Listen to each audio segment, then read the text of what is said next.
Children need accountability, but accountability and intimidation are not the same thing.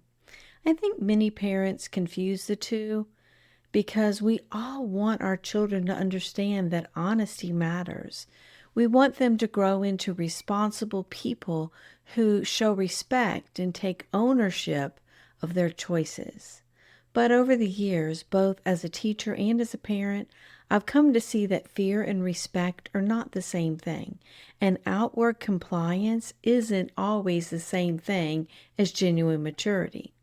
In this video, I want to talk about the difference between emotional intimidation and loving accountability, and why our goal is much bigger than simply getting children to cooperate. And by the way, if lying has become a struggle in your home, I've created a free guide called How to Handle Lying in Children. I'll leave the link below. When people hear the word intimidation, they often think of extreme situations, but emotional intimidation is usually much more subtle. It can happen anytime fear becomes the primary tool for getting results.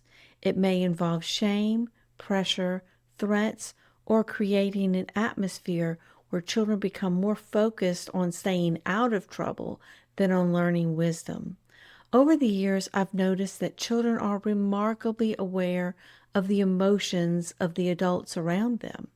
Some children become experts at reading the room and saying what they think adults want to hear. Others become unusually quiet or anxious, and on the surface, that kind of compliance can look impressive, but appearances can be misleading. A child who looks cooperative on the outside may still be struggling inwardly. And behavior and maturity are not always the same thing. Children can become very skilled at avoiding disapproval without ever learning to handle disappointment, frustration, or responsibility in healthy ways. Outward compliance does not always reflect inward maturity. One thing I've noticed repeatedly in the classroom was how differently children behave depending on who was watching. A student might carefully follow every expectation while the teacher stood nearby and make a very different choice during centers, group work, or basketball at recess. And that's part of childhood because children are still developing self-control and learning how to make wise decisions when no one's reminding them what to do. External control and internal ownership are not the same thing. It is possible to get immediate results without helping children develop personal responsibility. Adults aren't very different. Eventually, we'll have to decide on the kind of person we want to become, not simply what consequences we want to avoid. And that's why lasting change involves more than behavior. It involves developing convictions, wisdom, self-discipline. And those qualities can't be forced. They have to be cultivated over time as children mature and learn from their successes and their mistakes. Loving accountability focuses on helping children learn how to repair what's been broken.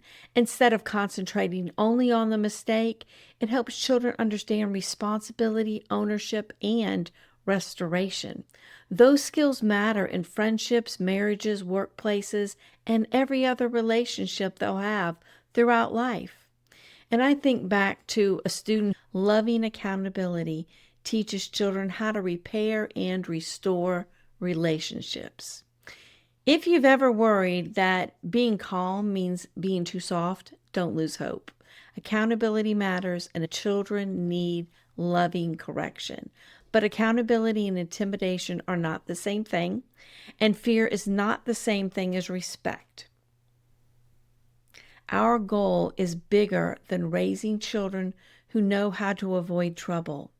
We want to raise men and women who know how to accept responsibility, repair relationships, and continue growing throughout their lives.